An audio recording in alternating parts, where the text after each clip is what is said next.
Hello friends, Mamun's কিচেনে তোমাদের সকলকে স্বাগত। আজ আমি হাজির হয়েছি ভীষণই সুস্বাদু এবং মজাদার একটি চাল কুমড়োর রেসিপি নিয়ে। আমার আজকের রেসিপি ইলিশ মাছের মাথা ও পুঁইশাক দিয়ে চাল কুমড়োর ঘন্ট। যারা চাল কুমড়ো খেতে পছন্দ করো না তারাও কিন্তু এইভাবে করে দিলে তাদেরকেও ভীষণ পছন্দ করে খাবে। আশা করছি আমার রেসিপি তোমাদের অনেক অনেক ভালো লাগবে, তাই স্কিপ না করে পুরো ভিডিওটা দেখার অনুরোধ রইল। তাহলে চলো বেশি দেরি না করে আজকের রেসিপিতে যাওয়া যাক। আজকের এই চাল কুমড়ো রেসিপির জন্য দেখো, প্রথমেই আমি একটা কড়াই গরম হতে বসিয়ে দিয়েছি। তার মধ্যে দিয়ে দিচ্ছি পরিমাণ মতো সর্ষের তেল। এখন তেলটাকে ভালো করে গরম করে নিতে হবে। তারপরে আমি এর মধ্যে দিয়ে দিচ্ছি ফোড়নের একটা তেজপাতা ছিঁড়ে দিয়েছি, আর দিয়েছি হাফ চামচের থেকেও কম 5 ফোড়ন। এখন এই ফোড়নটাকে ভালো করে ভেজে নিয়েছি কিছুক্ষণ। তারপরে এর মধ্যে আমি দিয়ে দিচ্ছি কেটে ধুয়ে রাখা চাল কুমড়ো আর পুঁই শাক। আর চাল কুমড়োগুলোকে দেখো এরকম একটু সরু সরু করে, যতটা সম্ভব পারা যায় সরু সরু করে কেটে নিতে হবে। এখন এই চাল কুমড়োগুলোকে ভালো করে তেলের সাথে মিশিয়ে নিচ্ছি। আর তেলের সাথে ভালো করে মেশানো হয়ে গেলে আমি এই চাল কুমড়োটাকেও কিছুক্ষণ ভেজে নেব। প্রথমে অল্প কিছুক্ষণ ভেজে নেওয়ার পরে আমি এখন এর মধ্যে দিয়ে দিচ্ছি পরিমাণ মতো লবণ। আর প্রথমেই কিন্তু খুব বেশি লবণ দেওয়ার দরকার নেই, যেহেতু চাল কুমড়োটা একটু জল জলে জিনিস, পরে অনেকটাই কমে আসবে, তো সেই বুঝে আমি এখন লবণটা কম দিলাম। পরে প্রয়োজন পড়লে আরেকটু দেব। দেখো, লবণ দিয়ে ভালো করে নেড়ে চেড়ে কিছুক্ষণ মিশিয়ে নেওয়ার পর তারপর আমি এর মধ্যে দিয়ে দিয়েছি হলুদ গুঁড়ো। এখন এই হলুদটাকেও খুব ভালো করে চাল কুমড়ো আর পুঁই শাকের সাথে মিশিয়ে নিচ্ছি। তোমরা অনেকেই আছো আমার রেসিপিগুলো তো দেখছো, কিন্তু তাতে কোনো রকম লাইক বা কমেন্ট করে যাচ্ছ না।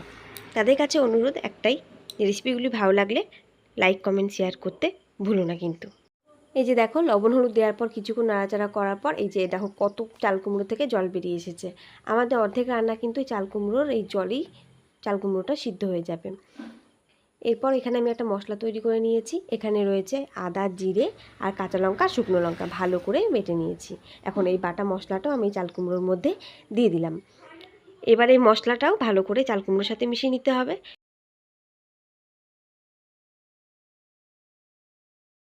এই যে দেখো, ভালো করে আমি চাল কুমড়োর সাথে মশলাটাকে মিশিয়ে নিয়েছি। এখন দেখো কত জল বেরিয়ে এসেছে। এই জলটাকে কিন্তু ভালো করে শুকিয়ে নিতে হবে।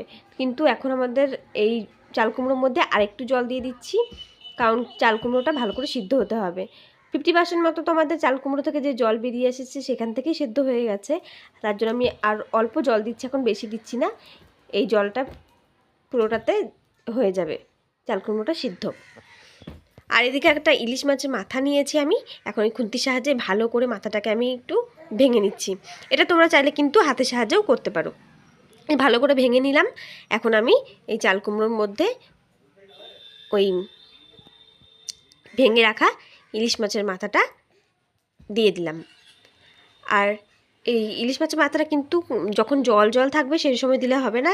যখন চাল কুমড়োর মধ্যে থেকে সমস্ত জল দেখো এই যে এরকমভাবে শুকিয়ে আসবে, তখনই মাথাটাকে কিন্তু অ্যাড করতে হবে।